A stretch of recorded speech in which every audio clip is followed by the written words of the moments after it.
نبی پاک صلی اللہ تعالی علیہ وسلم نے یوں بیٹھے بیٹھے ایک دن صحابہ سے فرمایا یار روز نہ بیٹھے رہا کرو، وقفے سے ملا کرو۔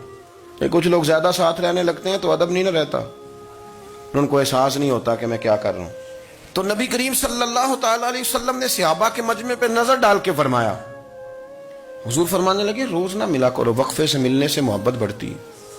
حضرت صدیق اکبر بھی مجمع میں بیٹھے تھے، وہ بھی 3 نمازوں میں نہ آئے تو پیچھے ہی نماز پڑھ کے چلے گئے۔ ایک روایت ہے عصر مغرب عشاء، اور دوسری جگہ لکھا کہ نہیں ظہر عصر مغرب تھی، پیچھے نماز پڑھی چلے گئے، پھر عصر پڑھی چلے گئے، پھر مغرب پڑھی، اور حضور نے زور کے بعد حضرت انس بن مالک سے پوچھا ابو بکر نہیں آئے؟ پھر عصر کے بعد پوچھا ابو بکر نہیں آئے؟ پھر مغرب کے بعد پوچھا ابو بکر نہیں آئے؟ تو حضرت انس بن مالک کہتے ہیں میں بھی حیران تھا کہ وہ نماز تو پڑھ کے گئے ہیں، اور حضور کا طریقہ تھا کہ سلام پھیر کے پیچھے دیکھتے تھے، تو حضور نے دیکھ لیا، پھر بھی 3 دفعہ پوچھا کہ وہ آئے نہیں؟ سمجھے میری بات کو؟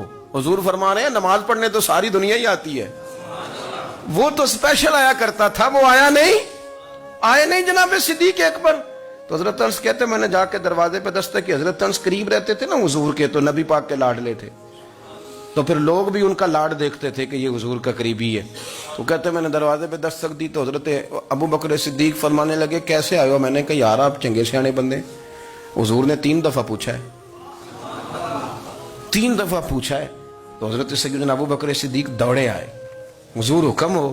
تو نبی کریم نے فرمایا یار سارا دن تو نظر ہی نہیں آیا، تو کدھر تھا تو؟ سارا دن ملا ہی نہیں۔ اللہ کرے آپ کے اس جملے کے حسن کی سمجھ آئے۔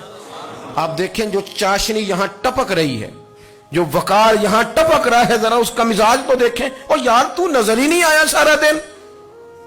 تو حضرت صدیق اکبر کہتے ہیں کوئی بات بھی نہیں تھی پر میں رو پڑا۔ میں نے کہا حضور آپ نے تو فرمایا تھا کہ ذرا وقفے سے ملا کرو، محبت بڑھتی ہے۔ تو حضور فرمانے لگے ابو بکر میں نے کہا تھا پر تجھے تو نہیں نہ کہا تھا، تو کوئی اور تھے جن کو کہا تھا، تجھے تھوڑا کہا تھا، اور اتنے بڑے جملے نہیں ملیں گے۔ رسول کریم فرمانے لگے تو یہیں رہا کر، تو رہتا ہے تو میرا دل لگا رہتا ہے، یہیں رہا کر، میرے پاس رہا، تو نہ جایا کر یار، تو ادھر ہی رہا۔ او پانی پر نہ سہیلیاں رنگا رنگ کڑے، او سجنوں اسی تے پریا اس دا جانیے جس دا توڑ چڑھے۔ آپ ذرا اس لطف کو آپ دیکھیں، اس ذائقے کو۔ میرا دل کرتا ہے کہ میں یہ حدیث نہ لوگوں کی روحوں تک اتار دوں۔ حضور فرماتے ہیں میں نے جس کے سامنے دین پیش کیا اس نے دلیل مانگی، وہ بھی کوئی اپنا ہے جو اپنوں سے دلیلیں مانگے، وضاحتیں مانگے، یہ کیسے تھا تو وہ کیسے تھا، تو یہ چیز کدھر سے آئی تو وہ کدھر گئی۔ آپ اپنوں سے دلیلیں مانگ رہے ہیں، آپ اپنوں سے اپنوں کو کٹوروں میں کھڑا کیا۔ حضور یہ نہیں فرماتے کہ دلیل تھی کوئی نہیں، فرمایا جس نے مانگی میں نے دی دلیل، اور لوگ دلیل دیکھ کے مسلمان ہوئے۔ حضور فرماتے ہیں لوگوں سنو یہ میرا ابو بکر ہے، میں نے اسے کہا کلمہ پڑھ لے، اس نے دلیل ہی کوئی نہیں مانگی، فوراً ہی کلمہ پڑھ کے مسلمان۔ یہ احساس ہے۔ یہاں تو تھک گئے لوگ اپنوں کو دلیلیں دیتے، وہ جی ویسے کیسے تھا، تو ایک بندہ یہ کہہ رہا تھا تو دوسرا کہنے دے جو دنیا کہتی ہے، تو اپنی بات کر، تو بتا تو کیا کہتا ہے، اپنی رائے بیان کر، تیرا نظریہ کیا ہے، تیرا ذوق کیا، تو چھوڑ لوگ کیا کہتے ہیں، اپنی بات کر۔